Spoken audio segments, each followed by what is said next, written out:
नमस्कार, मैं आलोक राय। आज हम लोग ये देखेंगे कि सैन्य काल को सैन्य सभ्यता क्यों कहा जाता है और वैदिक काल को वैदिक संस्कृति क्यों कहा जाता है। दरअसल ये जो सभ्यता और संस्कृति शब्दों का प्रयोग इनके संदर्भ में जो किया जाता है, वो सभ्यता और संस्कृति के बीच जो अंतर है, उसी को अभिव्यक्त करता है।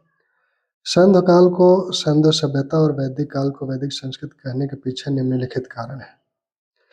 पहला, सभ्यता किसी भी समाज के बाह्य स्वरूप को अभिव्यक्त करती है, जबकि संस्कृति उसके आंतरिक स्वरूप को प्रतिबिंबित करती है।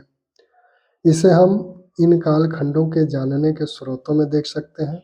सैन्य काल का इतिहास पुरातात्विक स्रोतों से मिले पुरावस्तुओं के आधार पर लिखा गया, जो उस समाज के खान-पान, पहनावे, ओढ़ावे, वहाँ की इमारतों, मिट्टी के बर्तनों, मूर्तियों, सड़कों, मोहरों, वहाँ की प्रशासनिक व्यवस्था, वहाँ की जो प्रौद्योगिकी थी आदि बाह्य स्वरूपों को अभिव्यक्त करते हैं।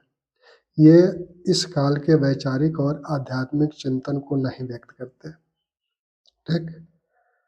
जबकि वैदिक काल का इतिहास मुख्यतः वैदिक साहित्य के आधार पर लिखा गया।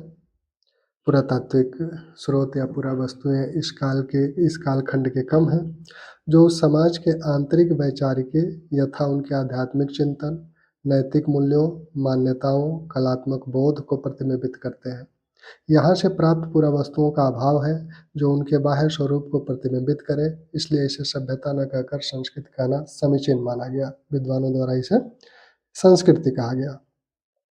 सभ्यता का विस्तार तीव्र गति से होता है, जबकि संस्कृति का मंद गति से। यह इन कालखंडों में भी दिखता है। सैन्य सभ्यता लगभग 800 वर्षों में अफगानिस्तान से सूरतघई और मुंडीगाक, अफगानिस्तान से महाराष्ट्र तक भगतराव और दैमाबाद तक विस्तृत हो गई। वहीं वैदिक संस्कृति इतने ही समय में मध्य देश तक ही विस्तृत हो पाई।